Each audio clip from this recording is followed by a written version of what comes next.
Bonjour, dans cette vidéo, nous allons voir 4 solutions simples pour protéger vos économies. Si je vous disais qu'à partir du moment où vous déposez votre argent dans votre banque, que ce soit votre salaire par virement ou que ce soit des espèces que vous déposez au guichet sur votre compte, que vous n'êtes plus propriétaire de cet argent. Je suis sûr que vous ne me croiriez pas et pourtant c'est la vérité. À partir de ce moment précis, la banque devient propriétaire de votre argent. Elle vous fait juste une promesse que si vous lui demandez de vous rendre votre argent, elle le fera. Et comme on dit, les promesses n'engagent que ceux qui y croient. C'est pour cela que dans cette vidéo, vous verrez que votre argent n'est pas aussi en sécurité qu'on veut bien vous le faire croire et nous verrons comment mettre nos économies à l'abri.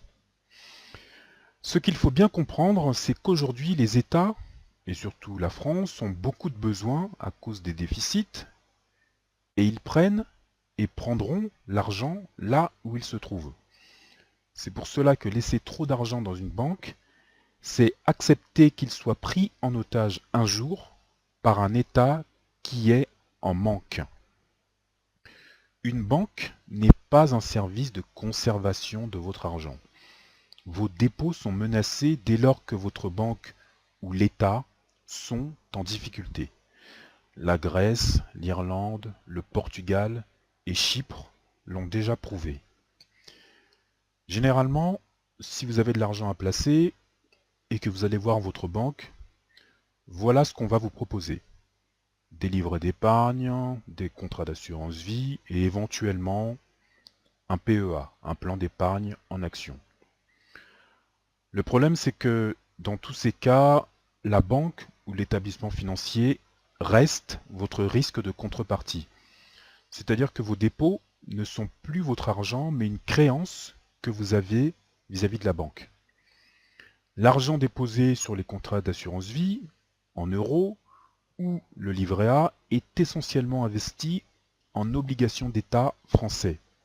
En clair, vous prêtez de l'argent à l'État pour qu'il rembourse sa dette et les intérêts de la dette, et pour qu'il s'endette encore plus. Nos banques ne font pas que prêter nos dépôts ou notre argent.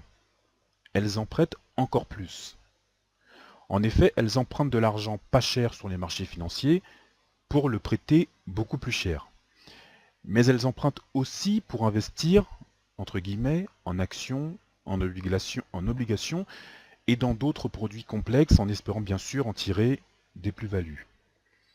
Mais si la banque réalise des moins-values trop importantes par rapport à ses fonds propres, elle fait faillite.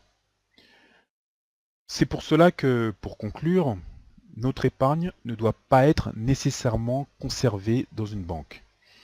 Les quatre solutions que je vous invite à télécharger en cliquant sur le lien situé juste en dessous de cette vidéo sont simples et ne sont pas réservées à une élite ou à des portefeuilles bien garnis. Ils pourront même vous sauver la mise en cas de panique bancaire. Donc je vous invite tout simplement à télécharger cette fiche pratique en cliquant sur le lien situé juste en dessous de cette vidéo et je vous dis à tout de suite de l'autre côté.